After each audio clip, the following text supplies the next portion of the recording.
আজকে বাংলাদেশে ফেরাউনের গোষ্ঠী বেড়ে গেছে। মুসার গোষ্ঠী না থাকার কারণে জালিমেরা জুলুম করে বাহিরে ঘরে, আলেমরা হক কথা বলে জেলখানায় যায়। জোরে জোরে কথা ঠিক না ভাইরে? মুসার গোষ্ঠী হওয়া লাগবে। এই দুই হাত খালি মোনাজাতের হাত না বাজান। মুসা আলাইহিস সালাম রাস্তা দিয়ে যাচ্ছে, যাওয়ার সময় দেখে এক দোকানদার রাস্তায় বসে কাঁদতেছে। মুসা আলাইহিস সালাম বললে, এই বেটাই, দোকানদারি বাদ দিয়ে, ব্যবসা বাদ দিয়ে তুই কান্দিস কেন? বলে, কান্দার কারণ হলো ফেরাউনের বাবুর্চি আমার দোকানের বাকি খাইয়ে খায় সব শেষ। টেকা চালি গরম দেখায় আর খালি কয় আমার দল ক্ষমতাত আছে। আমার চিনিস, আমার দল ক্ষমতাত আছে। খালি ক্ষমতার দোহাই দিয়া দোকানত বাকি খায় সবই শেষ। এখন আমি রাস্তায় বসে কান্দি। তো মুসা বলতেছে, বাবুর্চি কোথায়? ওই যে যাচ্ছে, দেখেন হাতির মতন ধুলতেছে, বাকি খাই তো টেকা দেওয়া লাগে না। টেকা চালি কয়, এই আমার চিনিস, আমার দল ক্ষমতাত আছে। আপনারা বলেন তো, দল ক্ষমতাত আছে না আল্লাহ ক্ষমতাত আছে? আজকে আমাদের বাংলাদেশে অনেকে কিন্তু বলে অমুক দল ক্ষমতাত আছে। কেউ যদি বলে অমুক দল ক্ষমতাত আছে, বলা মাত্রই বেঈমান হয়ে যাবে। কথা বল না কেন? বলা মাত্রই শেষ, ওর আর ইমান নাই। কেউ যদি বলে আওয়ামী লীগ ক্ষমতাত আছে, বলা মাত্রই বেঈমান হয়ে যাবে। আওয়ামী লীগ ক্ষমতায় নাই, কোনো দল ক্ষমতা নাই, ক্ষমতায় আছে আমার আল্লাহ। জোরে কোন ক্ষমতা কার? এ কথা কি আমি কইছি না আল্লাহ কইছে? সূরা মুলুকের প্রথমে পড়েন, তাবারাকাল্লাযী বিয়াদিহিল মুলক ওয়া হুয়া আলা কুল্লি শাইইন কাদির। গোটা পৃথিবীর রাজত্ব, কর্তৃত্ব, মালিকানা কার হাতে? সমস্ত বিষয়ের উপরে ক্ষমতা কার? ওয়া হুয়া আলা কুল্লি শাইইন কাদির। সব বিষয়ের উপরে ক্ষমতা কার? তাহলে ক্ষমতাত কি আছে? দল আছে না আল্লাহ আছে?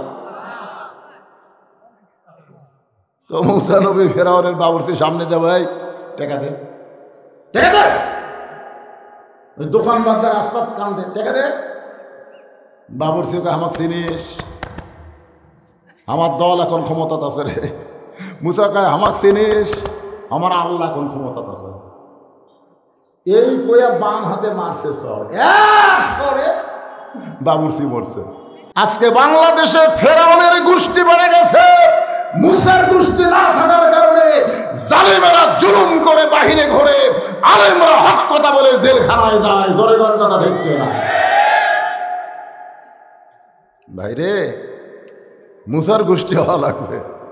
এই দুই হাত খালি মোনাজাতের হাত না বাজান। সারা জীবন মোনাজাত করবো আল্লাহ।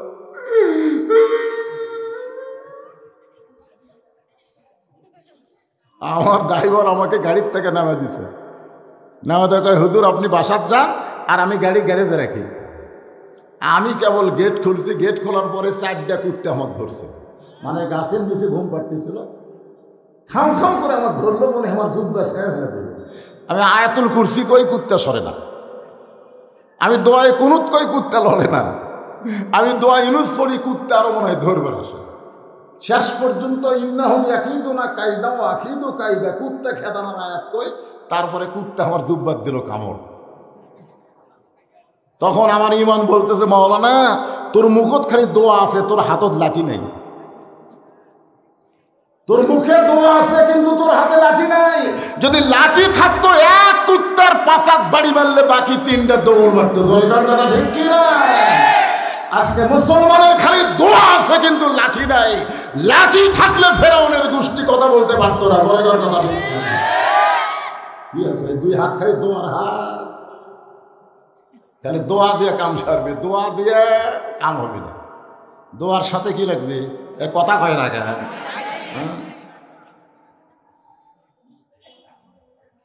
সময়ের কসম করে আল্লাহ বললেন, নিশ্চয় মানুষগুলো ক্ষতির ভিতরে। আল্লাহ মানুষকে এত দয়া করে, যেখানে ইবাদতের কথা আল্লাহ বলেছেন, দেখেন ইবাদত করার সময় আল্লাহ বললেন ওয়ামা খলাকতুল জিন্না ওয়াল ইনসা ইল্লা লিয়াবুদুন। আমি জিন আর ইনসানকে ইবাদতের জন্য সৃষ্টি করছি, তাই কয়নি আল্লাহ? কারণ জিন আর ইনসান একত্র করেনি, কথা বুঝতেছেন না? কিন্তু যখন ক্ষতির কথা বললেন তখন আল্লাহর হয়তো বলা দরকার ছিল আগের আয়াত অনুযায়ী,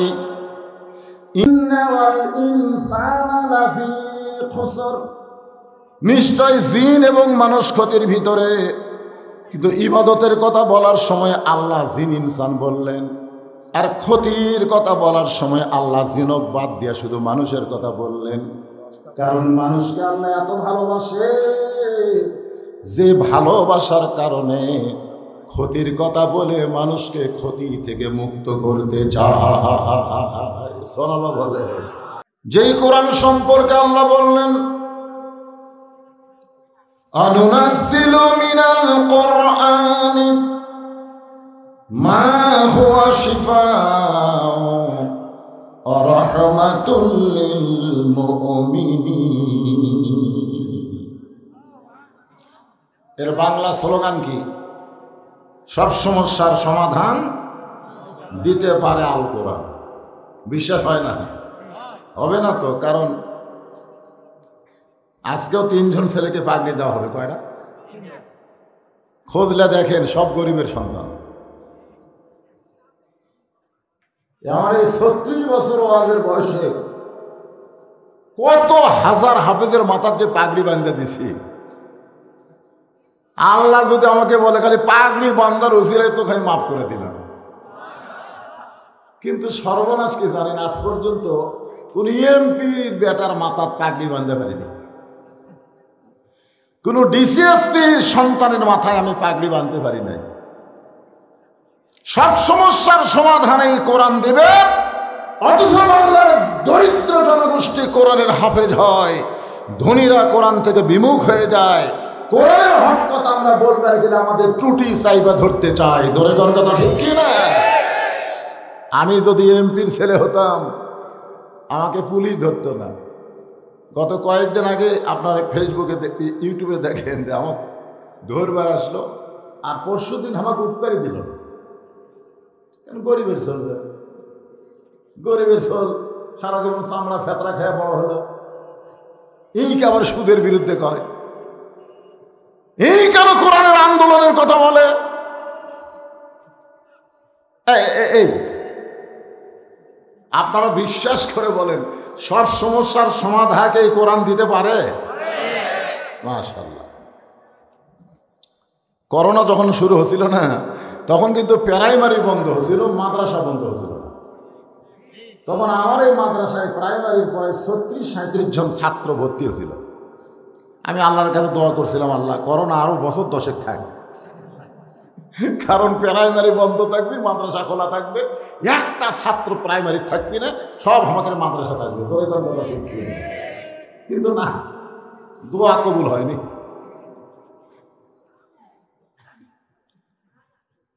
কারণ সরকার জানে প্রাইমারি হলো নাপাক, এই নাপাক প্রতিষ্ঠান খোলা রাখলে করোনা ধরবে, আর মাদ্রাসা হলো পাক, পাকের মধ্যে কোনোদিন করোনা ঢুকবে না। ধরে কোন কথা ঠিক কিনা? ঠেলা করলে ঠেলা। সেই কোরআনের ছোট্ট একটা সূরা আপনাদের সামনে আলোচনা করব। সূরাটার নাম হলো সূরা আসর। আসর শব্দের অর্থ হলো সময়। বর্তমান সময় খুব ভালো না খারাপ? ছোট বাচ্চা খালি কান্দে, মা আসা কয় হুজুর পানি ফোড়া দেন। পানি ফোড়া দিলাম, খাওয়ার পরে কান্নন থামে না। পরে কয় হুজুর পানি ফোড়া দিতে হলো না, তেল ফোড়া দেন। পরে তেল ফোড়া দিলাম, গোটাল গায়ে মাখলো, তাও কান্না থামে না। পরে ছেলের মা বলতেছে দোয়ার মধ্যে আর বরকত নেই। 1-1 মাস পরে বললাম মা খবর কি? কয় আর কান্দে না। কেমনে কান্দা বন্ধ হলো? তার বাপ একটা মোবাইল কিনে দিছে, যখনই কান্দে তখনই খুলে দেয়, গেম খেলা দেখে আর কান্দে না। আপনারা বলেন যে সময়ে ছোট ছোট বাচ্চাদের হাতে মোবাইল দিয়ে কান্না থামায়, এই সময় কি ভালো সময় না খারাপ সময়? ছোটগুলাই, ছোট বাচ্চারা পর্যন্ত মোবাইল, আর বড়গুলার তো খবরই নেই। প্রত্যেকের হাতে একটা করে মোবাইল। আজকে আবার 14ই ফেব্রুয়ারি, ভ্যালেন্টাইন ডে। সময় মনে হয় খুব ভালো চলতেছে। আল্লাহ সময়ের কসম করছে, সময় খুব গুরুত্বপূর্ণ। এক পলকের নাই ভরসা, এক পলকের নাই ভরসা, মিশে সকল আশা, কখন বুঝি দারুণ ঝড়ে ভাঙবে তোমার বাসা। যে কোনো মুহূর্তে আমাদের সময় শেষ হয়ে যাবে। আমরা যারা এখানে বসে আছি ভাই, মনে করেন সূর্য পূর্ব দিকে উদয় হয়ে গেছে, পশ্চিম দিকে অস্ত যাবে। আমাদের জীবনের হায়াতকে আপনারা একটা সূর্য ধরেন, ধরে কোন কি ধরেন?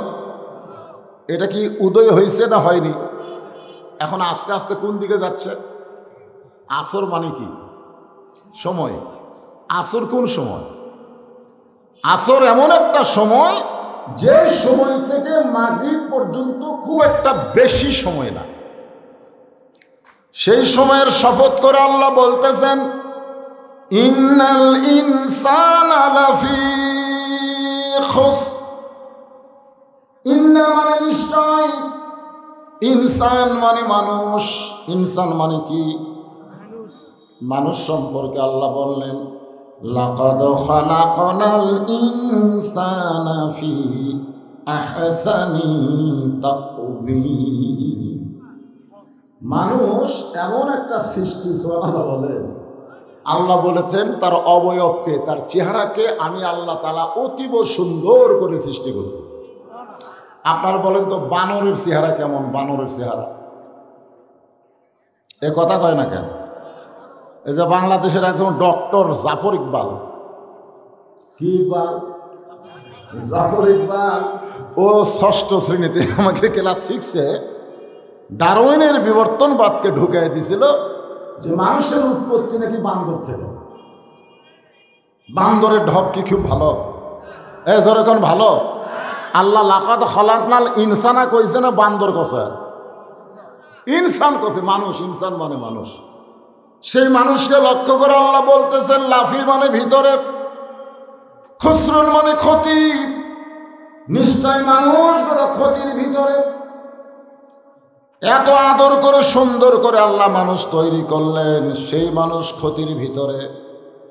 এ কথাটা বলার পিছনে আল্লাহর রাগ বোঝা যায় না দয়া বোঝা যায়? আপনার কিন্তু রাগ না দয়া? রাগ কেমন?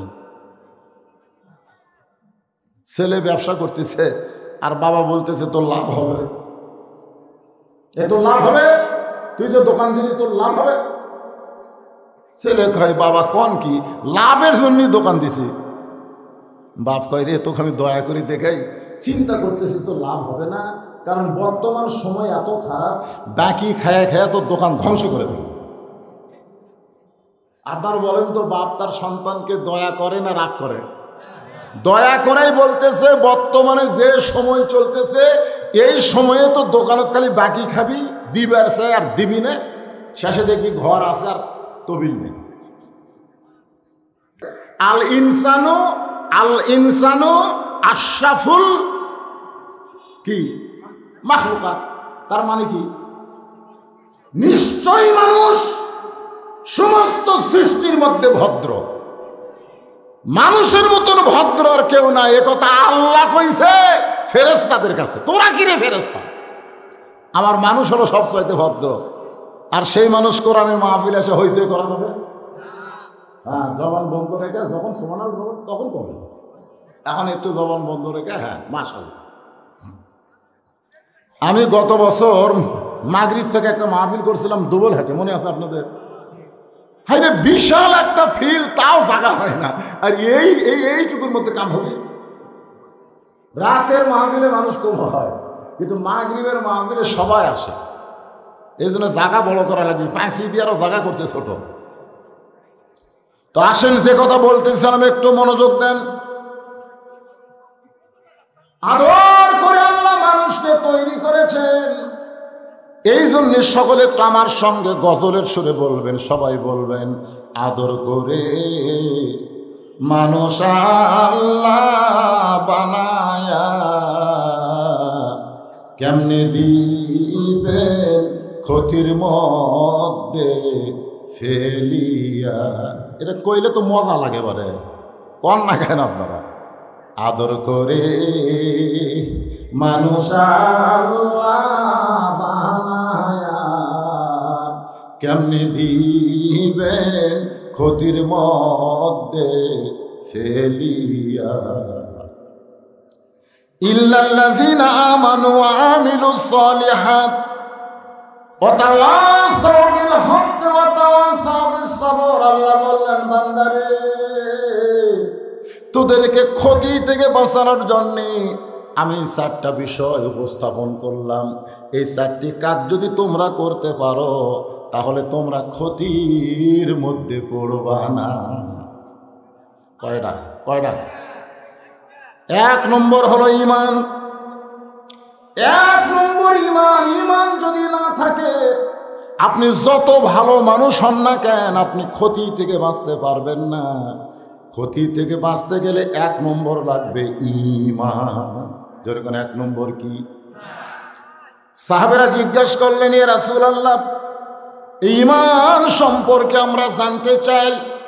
আল্লাহ রাসূল বললেন, ইকরার বিল লিসান, তাসদীক বিল জানান, আমল বিল আরকান। এরই নাম হলো ঈমান। ঈমানের ব্যাখ্যাটা এইভাবে করলেন, জবানে বলতে হবে লা ইলাহা ইল্লাল্লাহ, জোরে কর লা ইলাহা ইল্লাল্লাহ। না ঝাঁকি দিয়েই কর, যত ঝাঁকি তত নেকি, বুঝেন না? লা ইলাহা ইল্লাল্লাহ, লা ইলাহা ইল্লাল্লাহ, লা ইলাহা ইল্লাল্লাহ।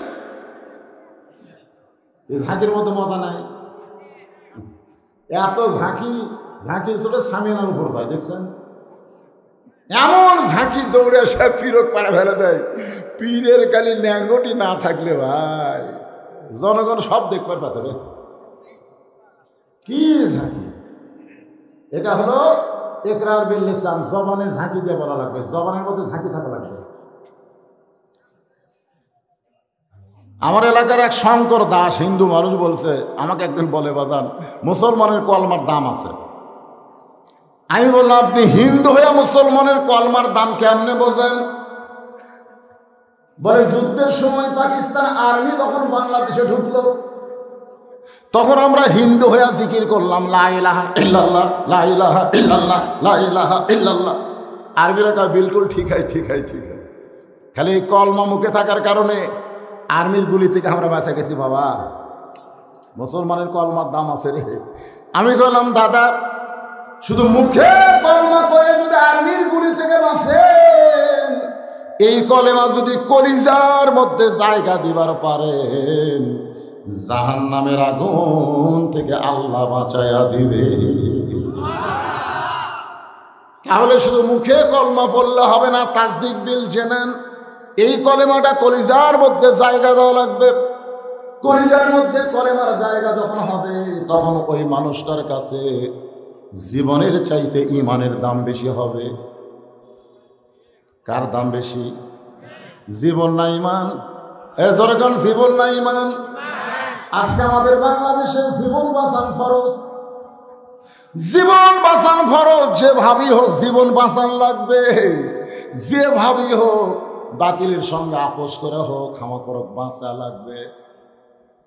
যারা তাসদীক বিল জানান অর্জন করেছে, কলিজার মধ্যে যারা ঈমানের জায়গা দিয়েছে, দরকার হলে তারা মৃত্যুবরণ করবে, কিন্তু বাতিলের সঙ্গে 1 মুহূর্তের জন্য তারা আপোষ করবে না। কুল জাল হক ওয়া যাহাকাল বাতিল ইন্নাল বাতিলা কানা যাহুকা। আপনি যদি চেষ্টা করেন জীবন বাঁচানোর, যতই চেষ্টা করেন আপনি জীবন বাঁচাবার পারবেন না। জীবন আপনি বাঁচাবার পারবেন নাকি? পারবেন? আর তাসদীক বিল জানান একজন ইমানদারের কাছে গিয়ে উকিল বলতেছে, হয়েছে না করে মনোযোগ দিয়ে শোনেন, তাসদীক বিল জানানের ব্যাখ্যা হচ্ছে। তো উকিল বলতেছে, ভাই আপনার তো ফাঁসির রায় কার্যকর হবে, যে কোনো মুহূর্তে আপনার ফাঁসি হবে ভাই। যদি আপনি বাঁচবার চান তাহলে রাষ্ট্রপতির কাছে জীবন ভিক্ষা চান। রাষ্ট্রপতি যদি জীবন ভিক্ষা দেয় তাহলে আপনার ফাঁসি কার্যকর হবে না। তাসদিক বিল জেনারেল ইমানদার মুসকি মুসকি হাসে। উকিল বলে হাসেন কেন? বলে হাসার কারণ হলো তোমার কথা শুনে হাসি লাগতেছে। তুমি কি কইলে? রাষ্ট্রপতির কাছে জীবন ভিক্ষা চাবো? আমি আমার জীবনে 3টা রাষ্ট্রপতিকে ক্ষমতার থাকা অবস্থায় মরা দেখছি। যার কাছে জীবন ভিক্ষা চাবো তার মতন 3টা রাষ্ট্রপতি ক্ষমতার থাকতেই মরিছে। একটা হলো বঙ্গবন্ধু শেখ মুজিবুর রহমান, একটা জিয়াউর রহমান, একটা জিল্লুর রহমান। তো যারা ক্ষমতার থাকতেই মরে যায় তাদের কাছে ইমানদার কোনোদিন জীবন ভিক্ষা চাবে না।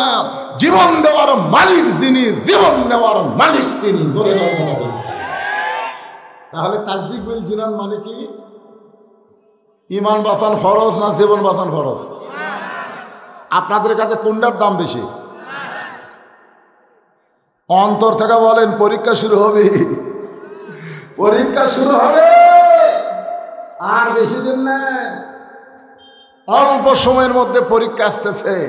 আল্লাহ বলেছেন লিয়াবলুয়াকুম আইয়ুকুম আহসানু আমালান ওয়া হুয়াল আজিজুল গফুর। পরীক্ষা ছাড়া ইমানদারকে ছাড়া যাবে না। প্রত্যেকটা ইমানদারের পরীক্ষা নেবেন কে? ওয়ালা নাবলুওয়ান্নাকুম বিশাইইম মিনাল খাউফি ওয়াল জুই ওয়া নাকসিম মিনাল আমওয়ালি ওয়াল আনফুসি ওয়াস সামারাতি ওয়া বাশশিরিস সাবিরিন।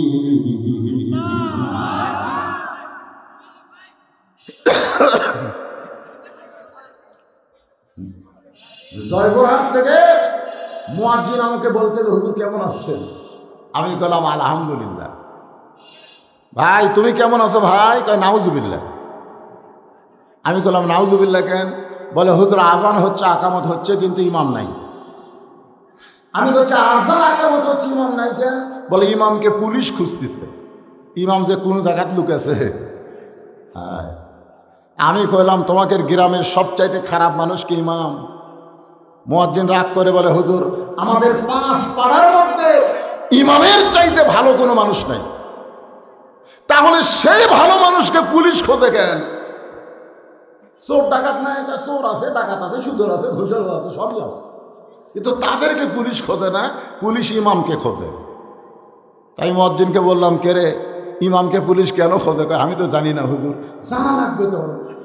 তুমি আজান আকামত দাও, ইমাম যায় মেহরাবের মধ্যে, আর সেই ইমামকে পুলিশ খোঁজে তুমি জানো না মানে? 3 দিন পরে আমাকে বলতেছে হুজুর ইমামের মারাত্মক দোষ আছে। আমি বললাম কি দোষ? বলে ইমাম বিশ্বাস করে শুধু মসজিদ আল্লাহর ঘর না, গোটা বাংলাদেশ আল্লাহ। ইমামের বিশ্বাস কি? তাসদিক বিল জেনান খেয়াল করবেন, বিশ্বাস করা লাগবে এখানে মসজিদে আল্লাহ না গোটা বাংলাদেশ? কথা পায় না।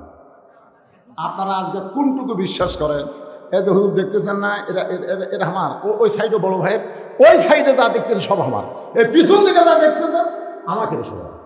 এর মধ্যে পাও দেওয়ার জায়গা করেন তো সবে যদি তোমাকে হয় আল্লাহর কোনটা? আল্লাহটা দেখবার গেলে 2 মিনিট হাঁটা লাগবে হুজুর।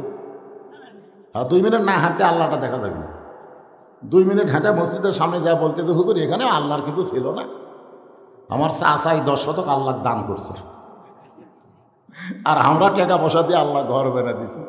ফেরেশতাকে আল্লাহ এটা কোন দেশ? আল্লাহ যে দেশে তোমার কিছুই নাই, ওর চাচা দান করলে তুমি পাও, ওরা টাকা দিয়ে ঘর বানিয়ে দেয়, এই দেশের নাম কি?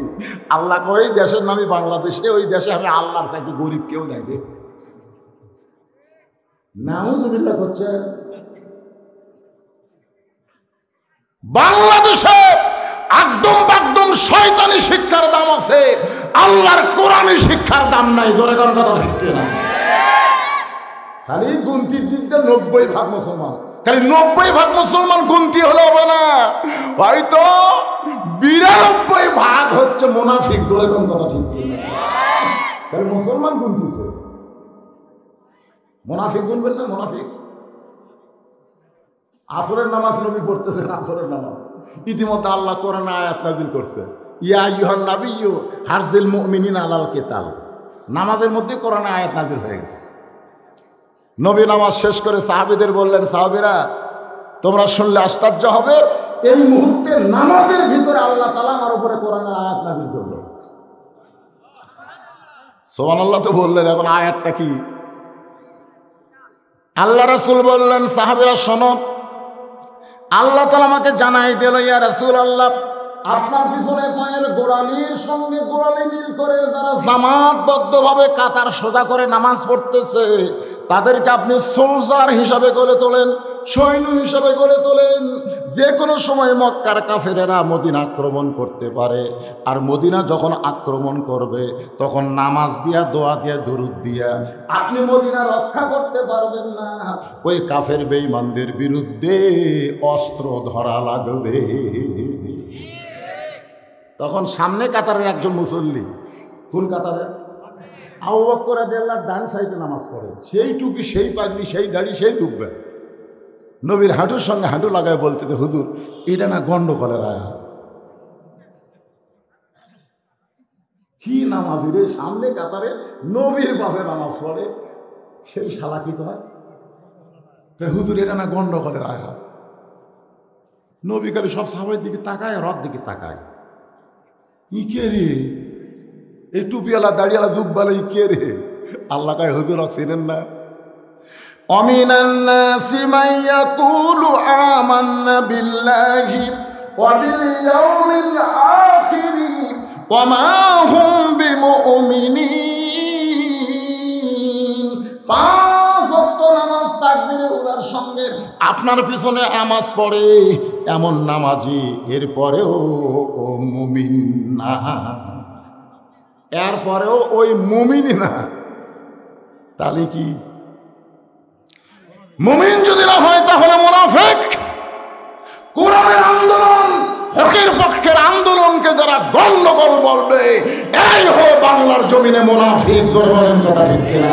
এরাই মুনাফিক। কতদিন যাকাত দিয়ে, ফেতরা দিয়ে আদায় করে করে মাদ্রাসা চালাবেন? মানুষ আর কত দান করবে? আমাদের ট্যাক্সের টাকা দিয়ে, আমাদের ইনকাম ট্যাক্স দিয়ে প্রাইমারি চলে, হাই স্কুল চলে, কলেজ চলে। এই কোরআনের নূরানি মাদ্রাসা কেন চলবে না? কেন চলবে না? আবু জেহেলও সারা রাত কোরআন শুনছে, সকালবেলা যায় কয় কি সুন্দর কোরআনের বাণী, রাতটা কোন দিক দিয়ে গেল আমি বুঝতে পারিনি। আবু সুফিয়ান বলতেছে, আরে যে কোরআন শুনতে রাত সারা রাত চলে গেল আপনি বুঝবার পারলেন না? সেই কোরআন গ্রহণ করলে তো খুব ভালো হয়। শুনতে যদি এত মজা লাগে তাহলে গ্রহণ করলে আরো ভালো লাগবে। আবু জেহেল বলতেছে, আবু সুফিয়ান, এই কোরআন শোনা যাবে কিন্তু গ্রহণ করা যাবে না। কোরআন গ্রহণ করলে আমার মতন ভুয়া মানুষের নেতাগিরি চলবে না, আসল নেতা হবে আব্দুল্লাহর এতিম পোলা। আল্লাহর বান্দার একটু মনোযোগ দা শোনেন। তাসদিক বিল জানান, কলিজার মধ্যে যখন ইমানের জায়গা হবে, ওই মানুষটা এক মুহূর্তের সৈন্য বাতিলের সঙ্গে আপোষ করবে না, হকের উপরে জীবন দিবে, ইমানের সাথে দুনিয়া ছাড়বে। এই মুহূর্তে আপনাদের জন্য ফেরেশতা এখানে আছে। কাদের কাছে জীবনের দাম বেশি, ইমানের দাম বেশি? যাদের কাছে জীবনের চাইতে ইমানের দাম বেশি, তুই হাত তুলে আল্লাহকে দেখা। লিল্লাহি তাকবীর। হাত নামান। দরকার হলে জীবন দিব কিন্তু ইমান, যখন দরকার হলে জীবন দিব কিন্তু ইমান দিব। মাশাআল্লাহ। ইমানের শেষ পর্যায়ে বলা হলো আমল বিল আরকান। তুমি যে ঈমান গ্রহণ করেছো সেই ঈমান অনুযায়ী তোমাকে আমল করা লাগবে। সূরা আসরের 2 নম্বর বিষয় হলো আমিলুস সলিহাত, নেক আমল করা লাগবে। শুধু আমল করলে হবে না, দয়াল বাবার দরবারেতে কেউ ফিরে না খালি হাতে। কত আমল আজকে বাংলাদেশত বাড়াছে, কত আমল, কত তরিকা। আল্লাহর হুকুম নবীর তরিকা, আল্লাহর হুকুম নবীর তরিকা। কার হুকুম? তরিকা কার? নবী ছাড়া অন্য কারো তরিকা মানা যাবে? আমি চিশতিয়া তরিকা, তুই কি রে? আমি কাদরিয়া, তুই কি রে? কই নকশবন্দি। কেন তো কত তরিকা বানাবার কি করে? আল্লাহ বললেন, হে রাসূল আপনি বলেন, কুল আপনি বলেন, ইন কুনতুম তুহিব্বুনাল্লাহ ফাত্তাবিউনি ইউহিব্বুকুমুল্লাহ ওয়া ইয়াগফির লাকুম যুনুবাকুম ওয়াল্লাহু গফুরুর রহিম। যদি আল্লাহর মহব্বত পাওয়ার চাও, আল্লাহর ইবাদত করবার চাও, আল্লাহ ইচ্ছা করলে ভগবানের ঘরে পাঠাবার পারতেন। ভগবান আল্লাহ ইচ্ছা করলে ঈশ্বরের ঘরে, গণের ঘরে পাঠাবার পারতেন, কিন্তু আল্লাহ ওই সকল ঘরে না পাঠায় সরাসরি আল্লাহর ঘরে, মুসলমানের ঘরে আমাদের কবুল করেছেন। আল্লাহ কোরআন কারিমে বলেন, وَمَنْ يَبْتَغِي غَيْرَ الْإِسْلَامِ دِينًا فَلَنْ يُقْبَلَ مِنْهُ। ইসলাম ছাড়া অন্য কোনো ধর্মকেও যদি গ্রহণ করে, আল্লাহ বলেছেন সেইটা কবুল করা হবে না। লা ইউকবাল, লাইন অফ ইজেন্স, কবুল করাই হবে না। আল্লাহর কাছে একমাত্র কবুল যোগ্য ধর্মের নাম কি? আর সেই ইসলামের ভিতরে জন্ম নেওয়া আমরা মুসলমান। খুশি না বেজার? বেশি বেশি আল্লাহর প্রশংসা করতে হবে, আলহামদুলিল্লাহ। ভাগ্য মনে এমন একটা নবী পাইছি, এটা কপালের ব্যাপার। কপাল কপাল। এ মাসটা হলো রজব মাস। জোরে বলেন কি মাস? এই মাসে আল্লাহ তাআলা রাসূল, এই মাসে আল্লাহ তাআলা রাসূলকে তার কাছে নিয়ে গেছিলেন, যাকে বলা হয় আরশে আজিম। আল্লাহ তাআলা এক সময় আমাদের নবীকে বললেন, আপনি জান্নাত দেখতে পারেন, যে জান্নাত আল্লাহ আমাদের জন্য তৈরি করছেন। কার জন্য করছেন? আমাদের শব্দটা জবান খুলে বললেন না কেন? কার জন্যে? ফাদখুলি ফি ইবাদি ওয়াদখুলি জান্নাতি। আল্লাহর নবী জান্নাত দেখার জন্য প্রবেশ করলেন। ফেরেশতা জিবরাইল বললেন, ইয়া রাসূলুল্লাহ, আপনি যদি জান্নাত থেকে বের না হন, আল্লাহ আপনাকে বের করে দিবে না। কারণ জান্নাতের একটা শর্ত আছে। শর্ত বোঝেন? জান্নাতের শর্ত হলো ফাদখুলুহা খালিদিন। কেউ যদি একবার জান্নাতে প্রবেশ করে, খালিদিন মানে কি? চিরস্থায়ীভাবে সে জান্নাতে থাকবে। হয়তো আপনারা বলতে পারেন, হুজুর আল্লাহ আদমকেও তো জান্নাত দিছিল, তো আবার জান্নাত থেকে বের করে দিলেন কেন? আপনারা বলেন তো, আদম আলাইহিস সালামকে আল্লাহ জান্নাত দিয়েছিলেন ইবাদতের আগে না পরে? বুঝবার পাননি? ইবাদত করার আগে দিছিল না পরে দিছিল? জান্নাত পাওয়ার শর্ত কি? ফাদখুলি ফি ইবাদি, আগে ইবাদত করা লাগবে, ওয়াদখুলি জান্নাতি, তারপরে জান্নাতে যাবে। আদম আলাইহিস সালামের জন্য আল্লাহ জান্নাতে একটা ইবাদত দিলেন। ইবাদত শব্দের অর্থ হচ্ছে আল্লাহর হুকুম, আল্লাহর গোলামি। আল্লাহ বললেন, ওয়ালা তাকরাবা হাযিহিশ শাজারা ফাতাকুনা মিনাজ জালিমিন, ওই গাছের কাছে যায়ও না, এটাই হুকুম।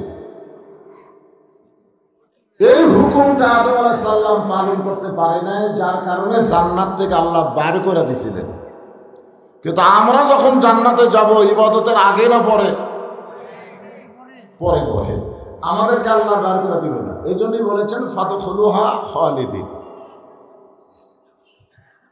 আপনি যদি জান্নাত থেকে বের না হন, ফেরেশতা জিবরাইল নবীকে বলতেছে, আল্লাহ আপনাকে জান্নাত থেকে বের করে দিবে না। এই বছর হলো আপনার সবচাইতে কষ্টের বছর। যেই বছর রাসূল মেরাজ করেছেন। মেরাজ বিশ্বাস করেন না? মেরাজ করেন? করেন। অনেকে আবার মেরাজ নিয়েও সমস্যা। কেউ কয় স্বপ্নে হয়েছে, এক একজন এক একটা মন্তব্য করে। কিন্তু আমরা আহলে হক, আহলে সুন্নাহ ওয়াল জামাত, আমরা মেরাজকে বিশ্বাস করি। আপনারা করেন? সবাই করেন? আল্লাহ কোরআনে বলেছেন, সুবহানাল্লাযী আসরা বিআবদিহি লাইলাম মিনাল মাসজিদিল হারাম ইলাল মাসজিদিল আকসা। যে বছর রাসূল মেরাজ করেছেন, এই বছর রাসূলের জীবনে 3টা কষ্ট গেছে। কয়টা কষ্ট? 1 নম্বর কষ্ট হলো চাচা আবু তালিব মারা গেছে। অনেকে ভাবতেছেন চাচা মরলে ভাইস্তার কি? আপনারা চাচা মরলে কষ্ট পান? কথা হয় না। চাচা বললে খুব একটা কষ্ট হয়। আমি ছোট থেকে দেখছি আমার চাচা বাপের সাথে খালি গন্ডগোল করে। সামান্য 1 হাত জায়গার জন্য আমার বাবক ধরে মারছিল। তখন থেকে আমি খালি দোয়া করতাম চাচা মরলেই ভালো। কিন্তু আল্লাহর নবীর চাচা আবু তালেব যে মারা গেলেন, নবী এতই কান্না কানলেন, সাহাবীরা জিজ্ঞাসা করলেন, ইয়া রাসূলুল্লাহ, এই চাচা মরে যাওয়ার পরে আপনি এমন করে কেন কাঁদতেছেন? আল্লাহর নবী বললেন, মায়ের পেটে আমি এতিম হয়েছি, কিন্তু দুনিয়াতে আসার পর আমি এতিম ছিলাম না। মায়ের পেটে যখনই ছিলাম তখন আমার বাপ মরছে, কিন্তু এই দুনিয়াতে আসার পর আমি এতিম ছিলাম না। আমার চাচা আবু তালেব আমাকে এমন ভাবে লালন পালন করেছে, আমার যে বাবা নাই এটা আমি বুঝবারই পারি না। সুবহানাল্লাহ হবেন না? সেই চাচা মারা গেলেন। চাচা মারা যাওয়ার কিছুদিন পরেই নবীর দরদের বিবি খাদিজা বিদায় হলেন। আপনারা বলেন তো, আবু তালেব মারা গেলেন, খাদিজা বিদায় হলেন, এ কথা বলার পিছনে কারণ কি? মুসলমান হিসেবে এগুলো আমাদের জানা দরকার। যারা বেঈমান তারা মারা যায়, আর যারা ইমানদার তারা মারা যায় না, তারা বিদায় নেয়। জোরে কান সুবহানাল্লাহ। ইমানদারের বিদায় নেওয়া বুঝেন? মিশে মায়ায় বন্দি থাইকা করলাম কত খেলা, পশ্চিমে তাকিয়ে দেখো তোমার জীবনের ডুইবা গেল বেলা। আর একটা গানের মধ্যে বলা হয়েছে, পারে তোর বসত বাড়ি, ওই পারে তোর বাসা। যারা প্রকৃত মুসলমান হবে, দুনিয়ার বাড়ি তাদের বসত বাড়ি হবে, আর জান্নাত হবে তাদের বাসা। জোরে কান সুবহানাল্লাহ। তাহলে আমরা কি যারা ইমানদার তারা কি মরে যাব না বিদায় নিব? হ্যাঁ, বিদায় বিদায়। এই দুনিয়াটা হলো আমাদের জন্য জেলখানা। মুমিন মুসলমান দুনিয়াতে শান্তি খুঁজলে পাওয়া যাবে না। মুমিন মুসলমান শান্তি যদি পাওয়ার চাও, মুসলমান হয়ে মারা যাও, শান্তির দরজা আল্লাহ তোমার জন্য খুলে দেবে। আল্লাহ কোরআনে বলেছেন, বাল তুসিরুনাল হায়াতাদ দুনিয়া ওয়াল আখিরাতু খায়রুন ওয়া আবকা। এই তুচ্ছ দুনিয়ার মোহে তোমরা পাগল হয়ো না। ঈমান নিয়ে যদি কবরে আসো, আমি চিরস্থায়ী আখিরাত তোমাদের জন্য সুন্দর করে সাজায়া দেব। তোমরা যেমন চাবে, ওয়ালা তাস্তাহি আনফুসুকুম, তোমরা যেমন ভাবে চাবে আমি আল্লাহ আখিরাত তেমন ভাবে তোমাদেরকে সাজায় দেব। সুবহানাল্লাহ। তাহলে আবু তালেব মারা যাওয়ার কারণ কি? আবু তালেব কি ঈমান নিয়ে মরছে না বেঈমান হয়ে মরছে? না, ঈমান নিয়ে না, বেঈমান। আসলে এটা একটা মারাত্মক, কিন্তু যে হিন্দুর ঘরে জন্ম নিয়ে মুসলমান হওয়া কঠিন, বিধর্মীর ঘরে জন্ম নিয়ে মুসলমান হওয়া খুবই কঠিন। আমাদের জন্য আল্লাহ কঠিনটা রাখে নাই, সরাসরি মুসলমানের ঘরে আমাদেরকে কবুল করছে। এই জন্যই তো মুসলমান হয়ে মরা আমাদের জন্য খুবই সহজ। 1000 বার নবী আবু তালেবকে বলেছে, চাচা একটা বার খালি বলেন লা ইলাহা ইল্লাল্লাহ মুহাম্মদ রাসূলুল্লাহ, আমি আপনার হাত ধরে জান্নাতে নিয়ে যাব। আমাদের নবীকে আল্লাহ এমন ক্ষমতা দিয়েছে, একজন জাহান্নামী ইমানদার মানুষকেও, ইমানদার হওয়া লাগবে, শর্ত হলো ইমান থাকা লাগবে, সে যদি জাহান্নামী হয় নবী তাকে হাত ধরে জান্নাতে পৌঁছায় দেবে। এমন ক্ষমতা। মানজাল্লাযী ইয়াশফা ইনদাহু ইল্লা বিইজনিহি, আয়াতুল কুরসির আয়াতের অংশ তাফসীর করে দেখবেন। নবীকে আল্লাহ এত ক্ষমতা দিয়েছে যে ঈমান নিয়ে মরার পরে সে যদি জাহান্নামী হয় নবী তাকে হাত ধরে সুপারিশ করে জান্নাতে পৌঁছায় দিবে। কপাল কেমন আমাদের, মাশাআল্লাহ। তো চাচা কি বললো যে মরি যখন যাচ্ছি বাপ দাদার ধর্ম ছাড়বো না। মা খাদিজা বিদায় নেওয়ার কিছুদিন পরে নবী তায়েফে গেলেন। তায়েফবাসীরা নবীকে এত পাথর মারল, গোটা দেহ রক্তাক্ত হয়ে গেল। এই রক্ত শুকে গেছে কিন্তু দেহের ঘায়ের দাগ এখনো শুকায়নি। এমন সময় আল্লাহ তাআলা নবীকে আল্লাহর আরশে নিয়ে গেলেন। জোরে করে সুবহানাল্লাহ। এখান থেকে আমরা কি বুঝলাম? যারা প্রকৃত মুসলমান হবে, নবীর উত্তরসূরি হবে, নবীর ওয়ারিস হবে, নবীর উম্মত হবে, এ দুনিয়াতে যত কষ্টই হোক কষ্টের পরে আল্লাহ তাদেরকে আবার স্বস্তি দিবে, শান্তি দিবে। ঠিক কিনা বলেন? হ্যাঁ। তো ফেরেশতা জিবরাইল বললেন, খামাখা দুনিয়াতে কি হবে, খালি কষ্ট আর কষ্ট, আপনি আর যান না। বেহেশত থেকে বের না হলে আল্লাহ আপনাকে বার করে দিবে না। আল্লাহ নবী এত রাগ করলেন জিবরাইলের উপর, জিবরাইল কথা বলবা সাবধান হয়ে, তুমি ফেরেশতা, আমি নবী, আমি এমন একজন নবী যে নবী নিজের জন্য আমি কোনো কিছুই চিন্তা করি না। সুবহানাল্লাহ বলবেন না? আল্লাহ যদি আমাকে বলতো জান্নাতে থাকার জন্য ঢোকেন, আমি নবী জান্নাতে পা দিতাম না। কিন্তু আল্লাহ আমাকে বলছে দেখার জন্য। আমি শুধু জান্নাত দেখার জন্য জান্নাতে প্রবেশ করেছি। আমি সেই দিন জান্নাতে থাকার জন্য প্রবেশ করব যেদিন আমার সমস্ত উম্মতেরা জান্নাতি হবে। নিদানে আখেরাতে তরাইতে পুলসিরাতে কান্ডারি হইয়া নবী পার করিবেন সেই তরণী। গুনগুন করে সবাই বলেন, নবী মোর পরশমণি, নবী মোর সোনার খনি, নবী নাম ভাবে যেজন সেই তো দুজাহানের ধনী। এমন একজন নবীর উম্মত হিসাবে আল্লাহ আমাদের কবুল করছেন। খুশি না বেজার? এই জন্য সবাই আর একবার বলি আলহামদুলিল্লাহ।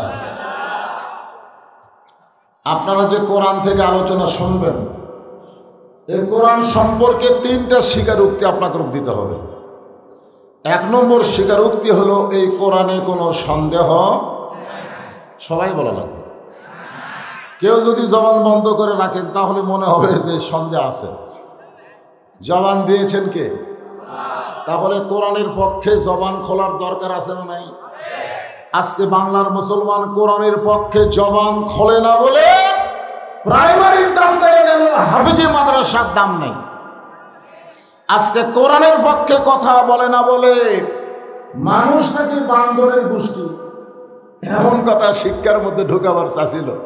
কিন্তু মুসলমান একটু সজাগ, বক্তার একটু সজাগ হওয়ার কারণে মোটামুটি সরকার সাইজ হচ্ছে। জোরে কোন কথা ঠিক কিনা? জবান খোলা লাগবে, বোবা শয়তান হলে চলবে। কয়েকদিন আগে গ্যাসের দাম ছিল 1300 টাকা বোতল, খালি জবান বন্ধ দেখে 1800 গেছে। এই জবান বন্ধ রাখলে জালেমেরা জুলুম করে আমাদেরকে শেষ করে দিবে। আমাদেরকে জবান খুলতে হবে। জোরে বলেন কথা ঠিক কিনা? জবান খোলা রাখবে। সবাই বলবেন এই কোরআনে কোনো সন্দেহ, এই কোরআনে কোনো ধোঁকা, এই কোরআনে কোনো গোজামিল। মাশাআল্লাহ, আমরা সেই কোরআনের আলোচনা শুনবো।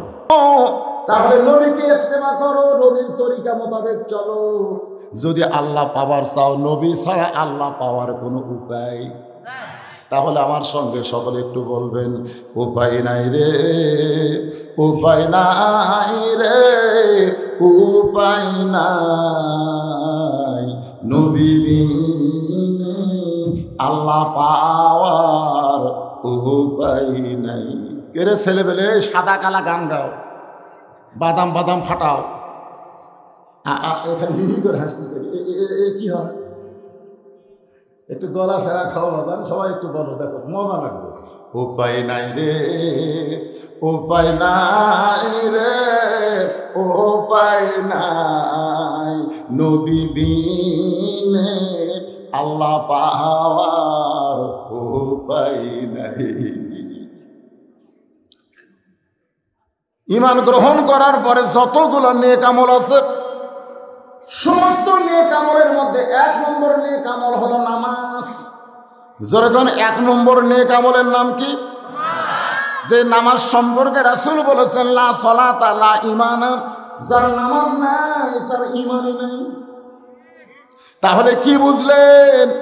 যে ঈমানের উপরে তখন ওয়াজ শুনলেন, সেই ঈমানটা যদি আমরা রাখতে চাই তাহলে 1 নম্বর নেক আমল হচ্ছে নামাজ। জোরে বলেন লা সালাতা লা দীনা, যার নামাজ নাই তার কোনো ধর্ম নাই। বাইনাল আবদি ওয়াল কুফরি তারকুস সালাত, বান্দার কাফেরের মধ্যে পৃথক করার জিনিসটার নামই হলো নামাজ। যে নামাজ পড়বে সে হবে বান্দা, আর যে নামাজ পড়বে না সে হলো কাফের। আমি যেই বলবো বেনামাজি, আপনারা বলবেন কাফের, বলতে পারবেন না ভাইজান?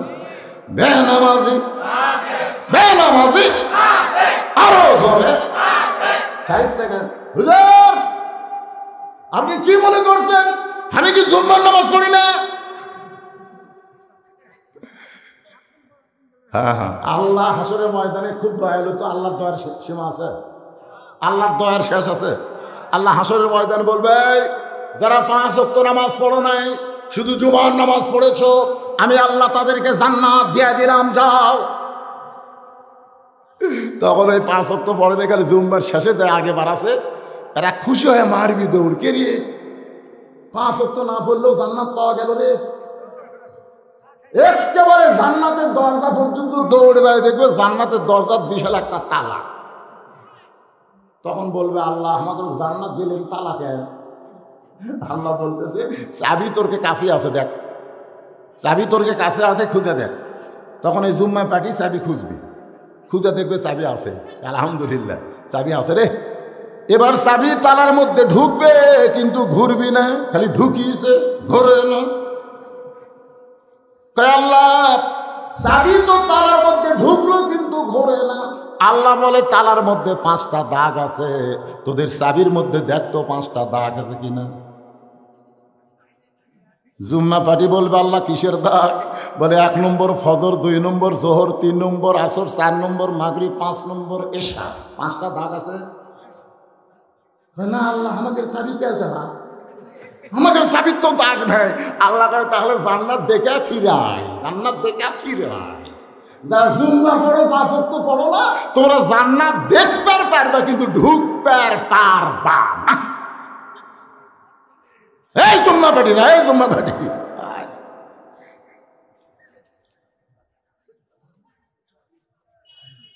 ফজর করে কাজা এমন তো হতে পারে তোমার জোহরে জানাজা। কেমন করে ঘুমাও মানুষ, বলেন কেমন করে ঘুমাও মানুষ, ফজর করে কাজা এমনও তো হতে পারে তোমার জোহরে জানাজা। মাগরিবের নামাজ সবাই পড়ছেন তো ইনশাল্লাহ? যদি কেউ মাগরিব না পড়েও আর শুনতেছেন, সারা জীবন চেষ্টা করলে ওই মাগরিব আর আপনি পাবেন না। আপনার জীবন থেকে একটা নামাজ ফৌত হয়ে গেল, যদি আপনি তওবা করেন আল্লাহ বুঝি নাই, অবুঝ হয়ে নামাজ বাদ দিয়েছি, আল্লাহ মাফ করে দাও, আমি তওবা করলাম, এশা থেকে আর বাকি জীবনে একটা নামাজ বাদ দিব না। আল্লাহ কয় আমি গফুর রহিম, আমি দয়াবান রহমান রহিম, আমি তোর তওবা কবুল করলাম। তুই যদি আর নামাজ না বাদ দেস, যত নামাজ পড়িসনি আমি সব তোকে মাফ করে দিলাম। আল্লাহ কোরআনে বলেছেন লা তাকনাতু মির রাহমাতিল্লাহ, ইন্নাল্লাহা ইয়াগফিরুয যুনুবা জামিআ ইন্নাহু হুয়াল গাফুরুর রহিম। ইমাম গাজ্জালি বলেন, এই একটা আয়াত যদি কোরআনে আমি না পাইতাম, আমি হার্ট ফেল করে মরে যেতাম। আমি হার্ট ফেল করে মরে যেতাম। আমি যত বড়ই পাপী হই না কেন, যদি চোখের পানি নিয়ে আল্লাহকে বলি, মাবুদ যা করছি করছি, আল্লাহ আর কোনোদিন করবো না।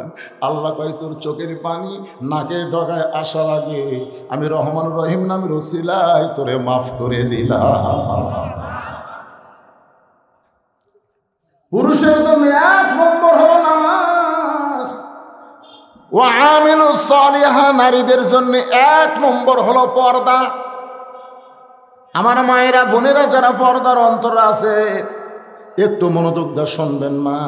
পুরুষের জন্য 1 নম্বর হলো নামাজ, পুরুষের জন্য 1 নম্বর কি? আর নারীদের জন্য 1 নম্বর হলো পর্দা। পর্দা যদি না থাকে, নারীদের একটা ইবাদত আল্লাহ কবুল করবে একটা করবে। হ্যাঁ মায়েরা যারা পর্দার অন্তর আছেন, একটু মনোযোগ দিয়ে শোনেন, একটু মনোযোগ দিয়ে শোনেন মা। আল্লাহ কোরআন কারিমের মধ্যে বলেছেন, তাকারনা ফি বুয়ুতিকুন্না ওয়ালা তাবাররাজনা তাবাররুজাল জাহিলিয়াতিল উলা। কতগুলা মেয়ে মানুষ দরজায় দাঁড়িয়ে আছে, কতগুলা মেয়ে মানুষ কি করতেছে? দরজায় দাঁড়িয়ে আছে। কার দরজা? খাতুনে জান্নাত ফাতেমার দরজা। আল্লাহ রাসূল বলেছেন, সাইয়্যিদাতুন নিসা আহলিল জান্নাহ, ফাতেমাতুজ জোহরা, জান্নাতে নারীদের নেত্রী হবে ফাতেমা। সেই ফাতেমার সঙ্গে দেখা করার জন্য কতগুলা মেয়ে মানুষ দরজায় দাঁড়িয়ে আছে, একটু জান্নাতি সর্দারিনীর সঙ্গে দেখা করবে, কিন্তু দরজা বন্ধ। দরজা বন্ধ। দরজার সামনে একটা ছোট্ট বাচ্চা খেলাধুলা করতেছে, দৌড়াদৌড়ি করতেছে। মেয়েদের মধ্যে একজন ডাক দিল, বাবু তোমার নাম কি? বলে, আমার নাম হলো হোসাইন ইবনে আলী। মেয়েরা বুঝবার পারলো এটাই তো ফাতেমার সন্তান। বাবা, আমরা তোমার মায়ের সঙ্গে দেখা করব, তুমি একটু দয়া করে তোমার মায়ের কাছে গিয়া আমাদের জন্য দরজা খোলার অনুমতি প্রার্থনা করো। হোসেন বলতেছে, আপনাদের কোনো টেনশন নাই, একটু ধৈর্য ধরেন, আমি যাচ্ছি। খেলাধুলা বাদ দিয়ে হোসাইন ছোট্ট মানুষ দৌড় মারতেছে মায়ের ঘরে, কিন্তু মা তো অন্দর মহলে আছে। একটা ঘর পাড়ি দিয়া মায়ের ঘরে যাইতে হবে। যে ঘর পাড়ি দিয়া যাবে সেই ঘরে হযরত আলী আল্লাহর কোরআন তেলাওয়াত করতেছে। ইন্নামাল মুমিনুনা আল্লাযীনা ইযা যুকিরাল্লাহু ওয়াজিলাত কুলুবুহুম ওয়া ইযা তুলিয়াত আলাইহিম আয়াতুহু যাদাতুহুম ঈমানা ওয়া আলা রাব্বিহিম ইয়াতাওয়াক্কালুন।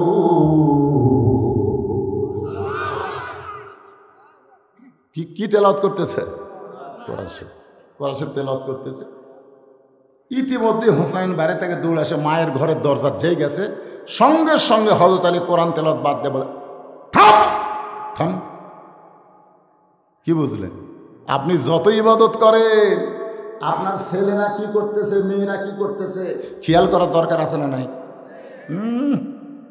আপনি ফজর নামাজ পড়বার যাচ্ছেন, বুড়ে মানুষ, আপনি বাড়ির নামাজ পড়লেও চলবে, আপনাকে মসজিদ যাওয়া লাগবে। সরকারি চাকরি কি সারা জীবন করা লাগে? সারা জীবন সরকারি চাকরি করা লাগে? যখন চোখের পাওয়ার কমে গেছে, কানের পাওয়ার কমে গেছে, হাত কাঁপে, কুড়াত খাড়া হয় না, সরকার তাই বসে থাকে বেতন খায়। যৌবন বয়সে যারা 5 ওয়াক্ত নামাজ জামাতে পড়েছে, বুড়া বয়সে তাকে জামাতে না পড়লেও চলবে, তুমি যেখানেই পড়ো। আর সেই বুড়া মসজিদে যাচ্ছে, যাওয়ার সময় চিন্তা করে, কে রে, আমার ছেলে 3টা পর্যন্ত আর্জেন্টিনার খেলা দেখলো, হো হো হো করলো, আর আজ সালাতু খায়রুম মিনান নাম শোনার পরে আমার ছেলে কোথায় গেল? খেয়াল করার দরকার আছে না নাই? জোরে কোন আছে না নাই? তো জানলা দিয়ে তাকায় দেখে যে পাও নাই মাথাও নাই, মানে পাও নাই মাথাও নাই, কম্বলের মধ্যে মনে হয় চাউলের বস্তা ঢাকা তো। বাপ খেয়াল করে আস্তে আস্তে দরজা খুলে, বিড়াল যেমন ইন্দুর ধরে এরকম আস্তে করে যায়, কম্বল টান দিচ্ছে, কম্বল টান দেয়, ছেলে লাভ দেওয়াটাকে আব্বা আহ আহ করেন কেন? তোর চেহারা দেখে আহ, তোর সাইজ আর সকালবেলা সাইজ থেকে কুত্তের সাইজ একই সাইজ রে। 7 বছর থেকে নামাজের তালিম দিতে হবে। 10 বছর থেকে আপনার ছেলেকে জোর করে নামাজ ধরাতে হবে। জোরে কথা বলেন না কেন? কথা বলেন না। যদি আপনার ছেলেকে নামাজ ধরাবার পারতেন, ওই আর্জেন্টিনার পতাকা কোনোদিন ধরতো না। যদি নামাজ ধরাবার পারতেন, ও ব্রাজিলের জার্সি কোনোদিন পড়তো না। কিন্তু ধরাননি, ধরাছেন কি? খেয়াল করার দরকার নাই। হযরত আলী কোরআন শরীফ পড়তেছে, আফজালুজ জিকির তেলাওয়াতুল কোরআন, সবচেয়ে উত্তম জিকির হলো কোরআন তেলাওয়াত করা। সেই কোরআন তেলাওয়াত বাদ দিয়ে বল থাম। খেয়াল করতে হবে আপনার মেয়ে কি করতেছে, আপনি খেয়াল করবেন না? আজ 14 ফেব্রুয়ারি বিয়ার আগে মেয়ে কি করতেছে? আসার সময় মরুম আব্দুল জলিল পার্কে দেখলাম তো, কি করতেছে, কি করতেছে? ওটা কি আসমানত থেকে আসছে না আপনার জন্ম দিছে? আপনার 22 বছর আইডিয়া কি করে আপনার খেয়াল করা? কথা বলেন না, খেয়াল করেন তো। আপনার 17 বছরের মেয়ে কি করে খেয়াল করবেন না? আপনি জান্নাতে যাবেন, জান্নাত আপনার মামার বাড়ি না। জান্নাতে যাইতে গেলে কু আনফুসাকুম ওয়া আহলিকুম নার, জাহান্নামের আগুন থেকে বাঁচতে হলে নিজে একলা বাঁচলে হবে না, আহাল পরিবার নিয়ে বাঁচা লাগবে। জোরে কোন কথা ঠিক? হযরত আলী বললেন থাম। হোসাইন থেমে গেছে। আলী বলতেছেন বাজান তুমি বাইরে, এই কটাকে রে, কি হচ্ছে রে, কি হয়? এখন তোকে সামাল করো বাবা। হ্যাঁ, যাই হোক ছোট বাচ্চা তো, এখন তাকে সাইজ করা যাবে। কে সাইজ করতেছে? আলী বোঝেন, আলী বোঝেন। থাম। কে তুই বেড়া খেলাধুলা করতেছিলি, ভালো কথা। তো বেড়া থেকে দৌড়ে মায়ের ঘরের দরজা, তার মানে তো হোসেন বলতেছে আব্বু কতগুলো মেয়ে মানুষ তো দরজার দাঁড়িয়ে আছে, আমার মার সাথে দেখা করবে। তো মা দরজা খুলে দিবি কিনা, দেওয়ার অনুমতি দিবি কিনা, ওটা জানার জন্য আমি মার কাছে যাচ্ছি। আলী বলতেছেন তোর বয়স কত?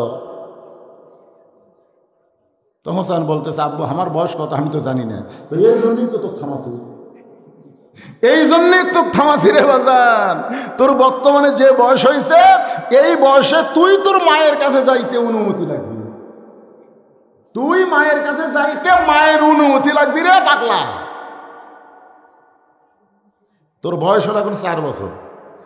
4 বছরের বাচ্চা যখন তখন মায়ের ঘরে ঢুকতে পারবা না।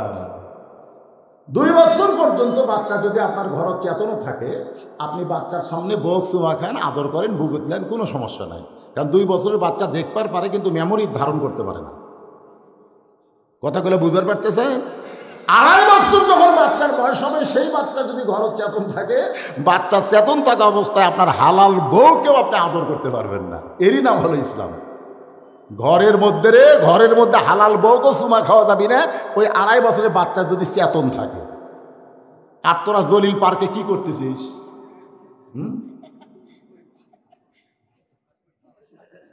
নিজের হালাল বউকেও 2.5 বছর বাচ্চার সামনে আদর করা যাবে না। বাচ্চা ঘুমাতে হবে, না হয় বাচ্চার দাদির কাছে নানির কাছে পাঠিয়ে দিয়ে বউ চাপে ধরা লাগবে।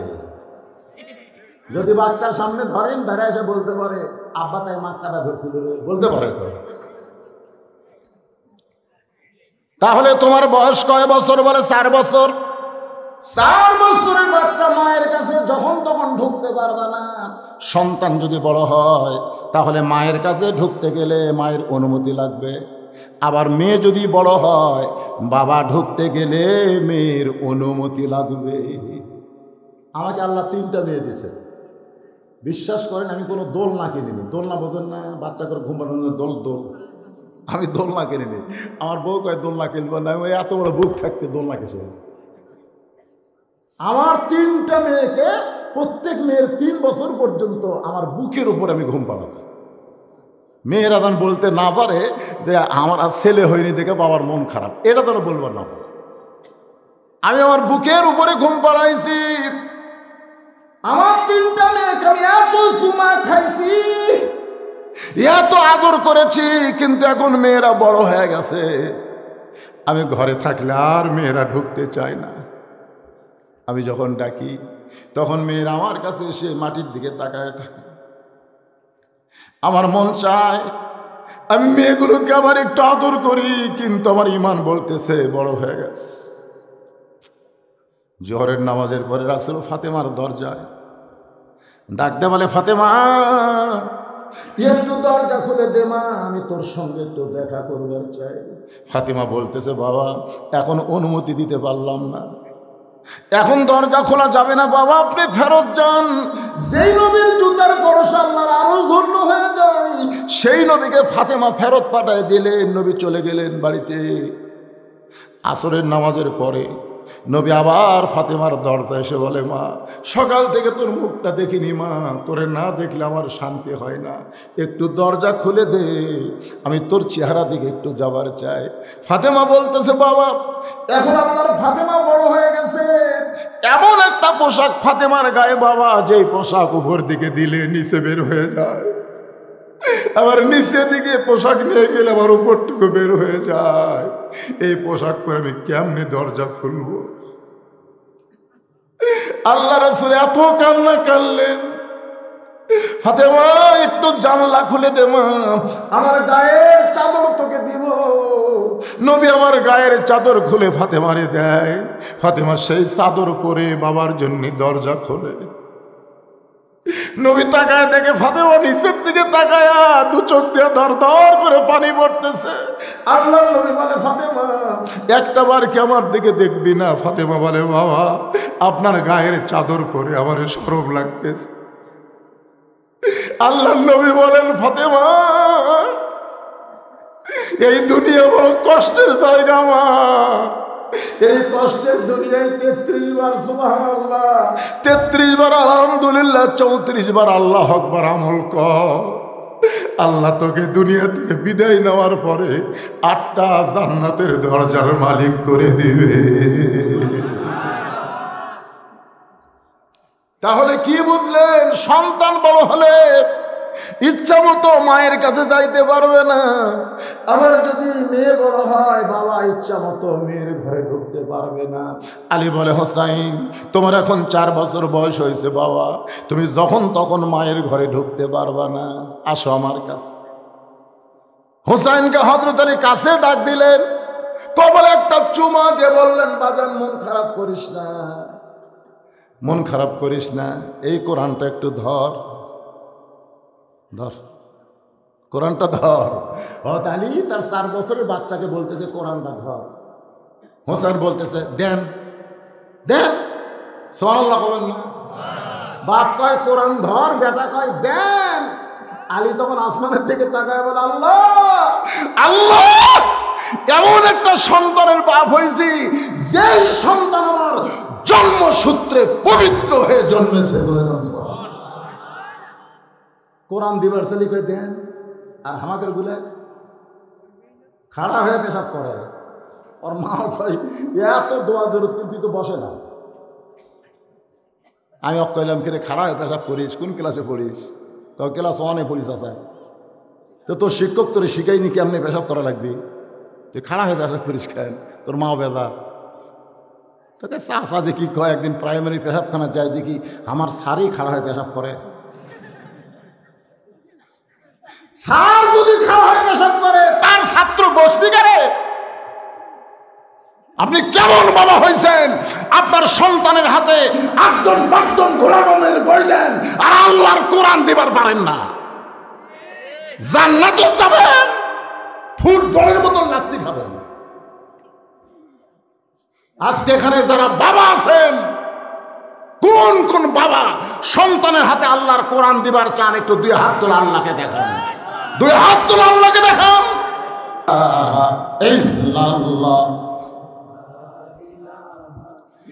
লা ইলাহা ইল্লাল্লাহু মুহাম্মাদুর রাসূলুল্লাহ সাল্লাল্লাহু আলাইহি ওয়াসাল্লাম। তাহলে কোরআনের 3 জন পাখিকে আপনারা দেখলেন, খুশি না বেজার? খুশি। কারা কারা খুশি দুই হাত তুলে টান লাগ দেখান লিল্লাহে তাকবীর। মাশাআল্লাহ মাশাআল্লাহ। বাবা বসেন। হযরত আলী এখন ফাতেমার ঘরের মধ্যে ঢুকবে। হোসেনের হাতে কি দিছে? ধরে গান কি দিছে? ছোট বাচ্চার হাতে যদি কোরআন দেওয়া হয়, আপনার বলেন তো এই বাচ্চা পবিত্র থাকে না অপবিত্র হয়? বুঝতে পারতেছেন না? এরা ধরবার গেলে কি হওয়া লাগবে? লা ইয়ামাসসুহু ইল্লাল মুতাহহারুন। স্পর্শই করা যাবে না যতক্ষণ তুমি পবিত্র না হবা। এবার হযরত আলী ফাতেমার ঘরের মধ্যে ঢুকতেছেন।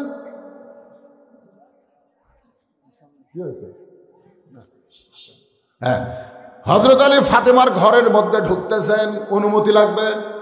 হ্যাঁ, অনুমতি লাগবে। অন্তর্মহলের দরজা খুলেছে। যেই মাত্র হযরত আলী দরজা খুলেছে, তাকায়া দেখে ফাতেমা বাম হাতে জাতা ঘুরায় আর ডান হাতে আল্লাহর কোরআন তেলাওয়াত করতেছে। সুবহানাল্লাহ, জোরে বলেন না। বাম হাতে জাতা ঘুরায় আর ডান হাতে আল্লাহর কোরআন তেলাওয়াত করে। হযরত আলী ফাতেমার এই দৃশ্য দেখার পরে মনে মনে বলতেছে, মাবুদ, আমার ঘরে খাট নাই, পালং নাই, আমার ঘরে টাকা নাই, পয়সা নাই, ধন নাই, দৌলত নাই, কিন্তু আমার ভাঙ্গা ঘরে এমন একটা নিয়ামত বউ পাইছি যে বউটার কারণে আমার ঘরটা যেন দুনিয়ার জান্নাত হয়ে গেছে। সঙ্গে সঙ্গে হযরত আলীর জবান ফসকে বের হয়ে গেছে। বলবার চাই নাই, কিন্তু জবান ফসকে বের হয়ে গেল। রব্বানা পড়েন, রব্বানা আতিনা ফিদ দুনিয়া হাসানাতাও ওয়া ফিল আখিরাতি হাসানা ওয়া কিনা আযাবান নার। জবান ফসকে যেই মাত্র বের হয়ে গেছে, সঙ্গে সঙ্গে ফাতেমা জাতা ঘুরান বন্ধ, কোরআন তেলাওয়াত করা বন্ধ। জাতা ঘুরান বন্ধ, কোরআন তেলাওয়াত করা বন্ধ। কারণ স্বামী যখন বউয়ের ঘরের দরজায় আসবে, তখন বিবির জন্য কোনো কাজ করা যাবে না। একটা মাত্র কাজই হলো স্বামীকে আনন্দ দেওয়া। সুবহানাল্লাহ কর না কেন? সুবহানাল্লাহ মানে এই বউ পান নিতে। সুবহানাল্লাহ এমনি মুখ আসবে। বউ ডাকতেছে রহিমা, স্বামী ডাকতেছে রহিমা, কথা কয় না। কে গো রহিমা, সোনার পাখি রহিমা। কি এত ডাকেন, আমার কাম নাই? আরে মেয়া শোন, স্বামী যখন ডাকে নফল নামাজ পড়লেও নামাজ বাদ দিয়ে স্বামীর ডাকে উত্তর দেওয়া লাগবে।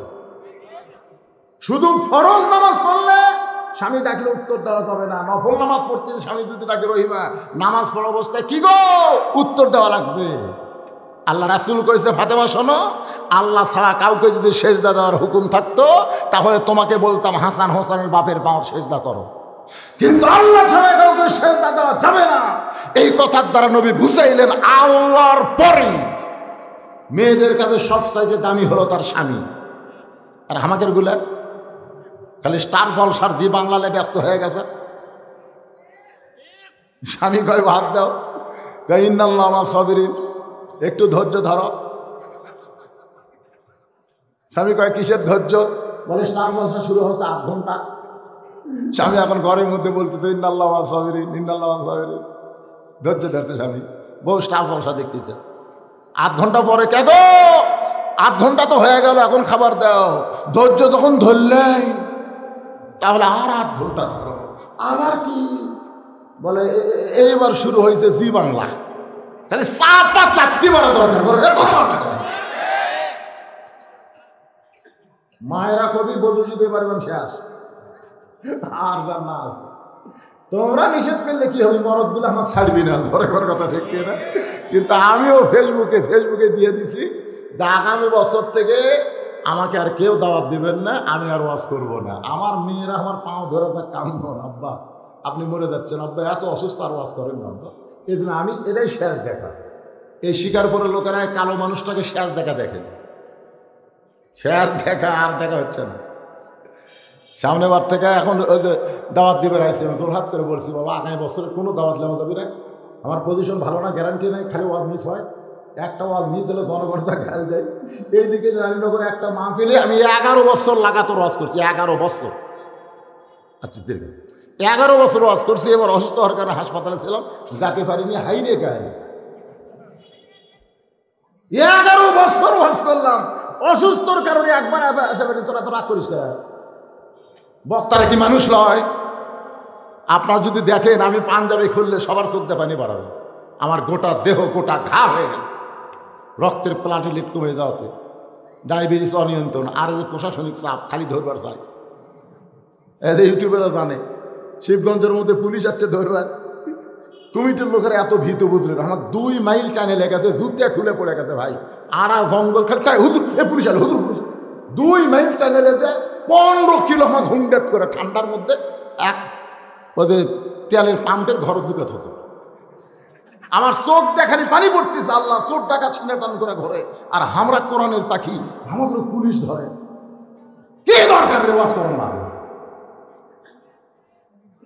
আফসোস শেষ হওয়া শুনেন, রাগ করতেছেন, কি করবেন? দোয়া করেন। হ্যাঁ, অনেক বক্তারা আগেই টাকা না দিলে টেজার জমা না, তখন তো বলবো সেদের রিপোর্ট আছে, রিপোর্ট আছে। 17 বছর আমাকে এমন ঠকাছেন, উপরে খালি 500 টাকা, ভিতরে খালি 10 টাকা দিছে, এইরকম মোটা করে দিছে। হুজুর টাকা কোনো সাইজ নেই, হুজুর ভাবো গণিনী পকেটে চলছি।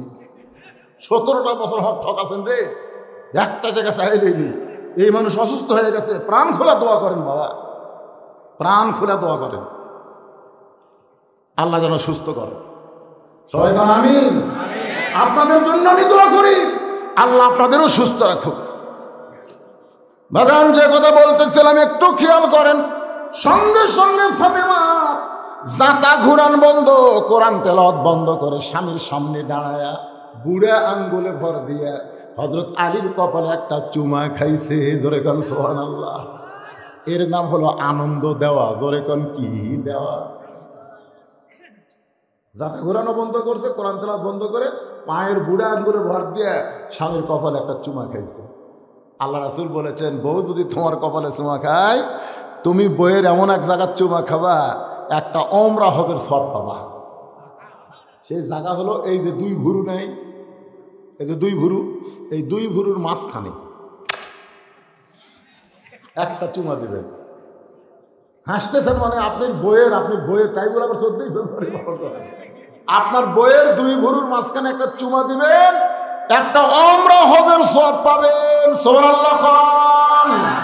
বাপায়ের মুখের দিকে মহব্বতের নজর দিলে হজের সওয়াব, আর বইয়ের 2 ভুরুর মাঝখানে চুমা দিলে ওমরা হজের সওয়াব। হযরত আলী ফাতেমার 2 ভুরুর মাঝখানে চুম্বন দেয়। ফাতেমা বলে, স্বামী গো, কোরআন শরীফ পড়তেছিলেন, সেই কোরআন শরীফ পড়া বাদ দিয়া অন্দরমহলে কেন ঢুকলেন? অন্দরমহলে কেন ঢুকলেন? আপনি তো কোরআন শরীফ পড়তেছিলেন, কারণ মরদ মানুষ কোরআন পড়লে অনেক লোকেরা শুনতে পাবে, কারণ পুরুষ মানুষ জোরে কোরআন পড়া যাবে, কিন্তু মেয়ে মানুষ যখন কোরআন পড়বে শুধু মেয়েদের কান পর্যন্ত শব্দ যাবে, পরপুরুষকে শোনানো যাবে। কি কথা বুঝলেন? তাহলে হযরত আলী যখন কোরআন পড়েছে, ফাতেমা ঘরের মধ্যে থেকে শুনবার পাইছে, সেই কোরআন পড়া বাদ দিয়ে অন্দরমহলে কেন ঢুকলেন?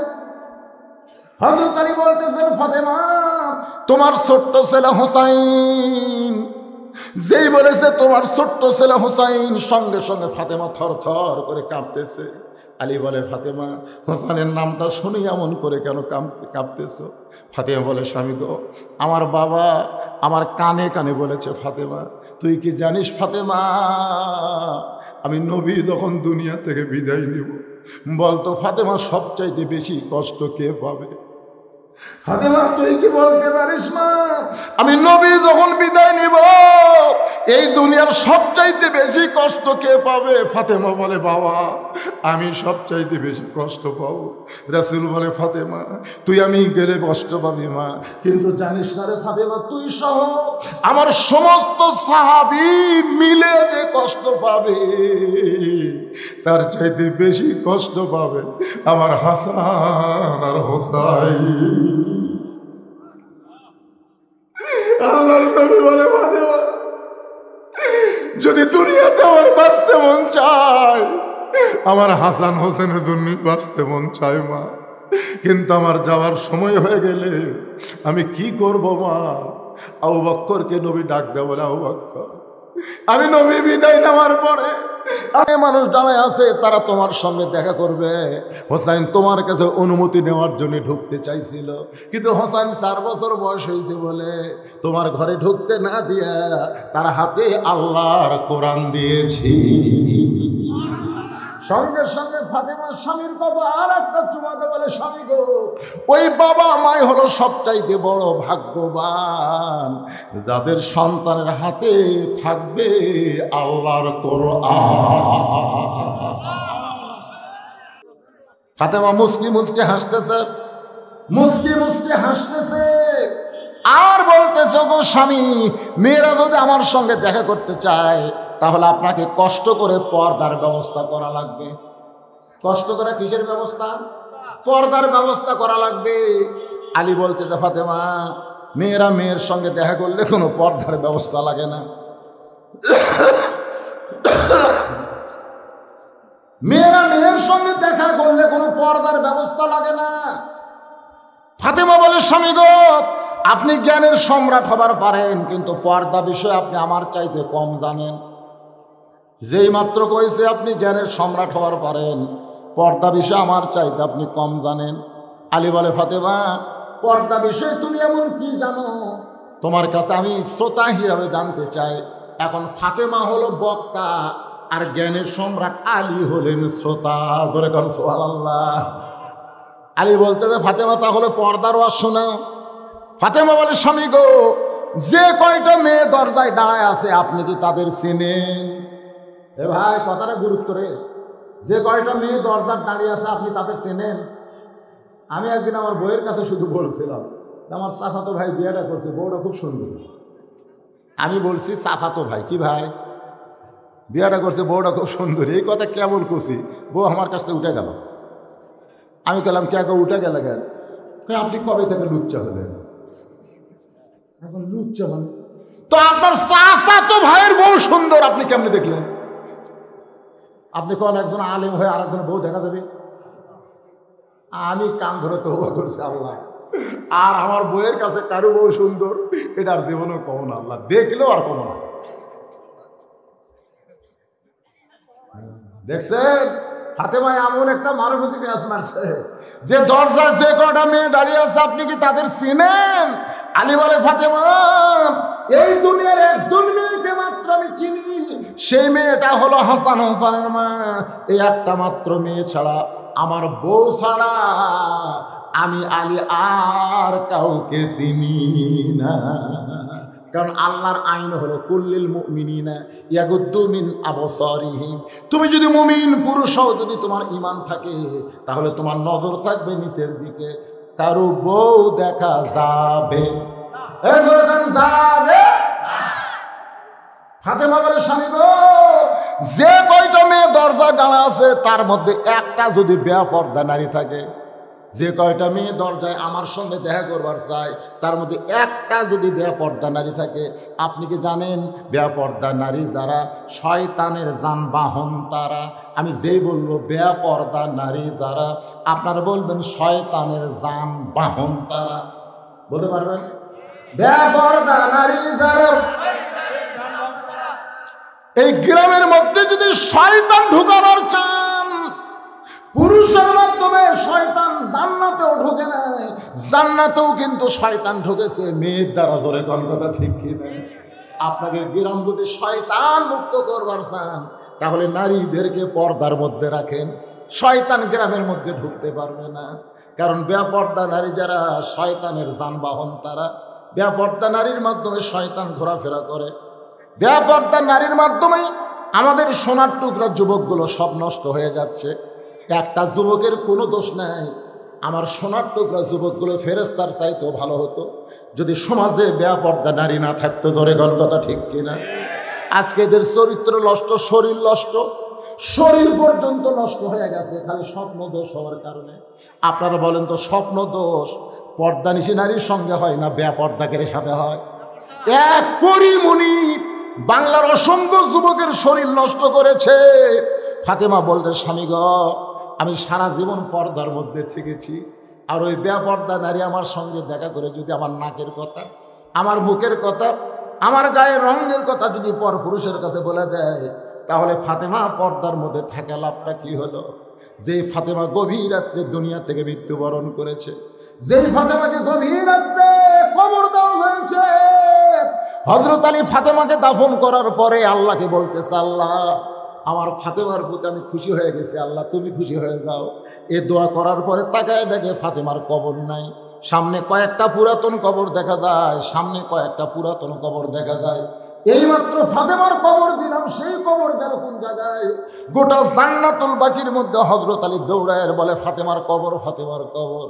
কে যেন ডাকতে বলে, আলী রে, ফাতেমা পর্দানিশী, আমি আল্লাহ জোহরা ডিগ্রি দিয়া ফাতেমার কবরটাকেও কিয়ামত পর্যন্ত পর্দা করে দিয়েছি।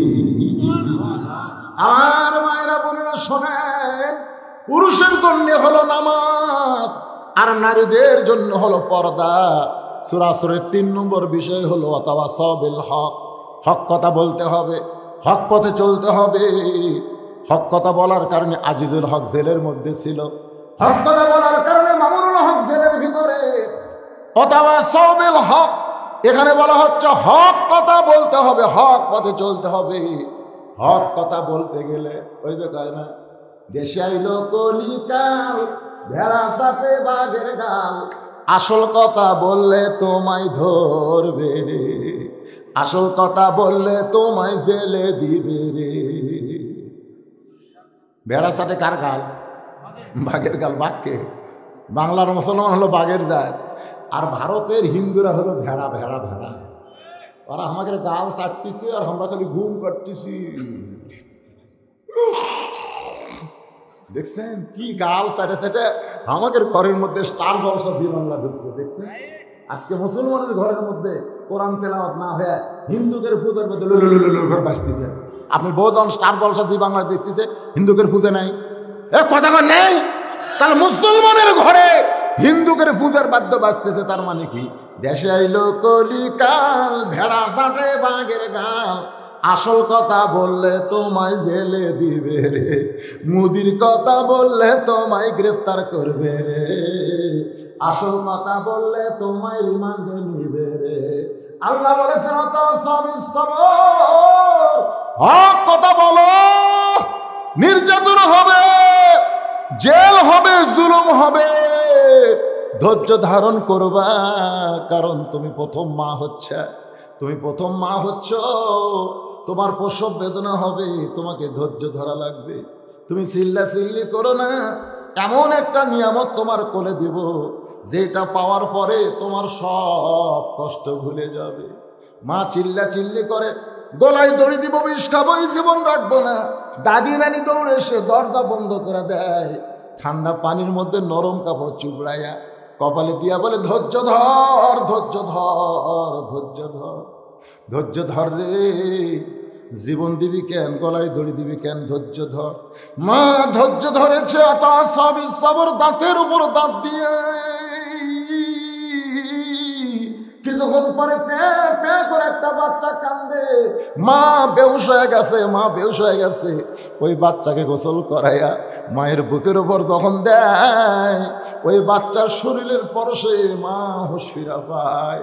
মা হাত দেয় সন্তানকে মুখের কাছে নিয়ে চুমা খায়, মা সন্তানকে বুকের সঙ্গে চেপে ধরে।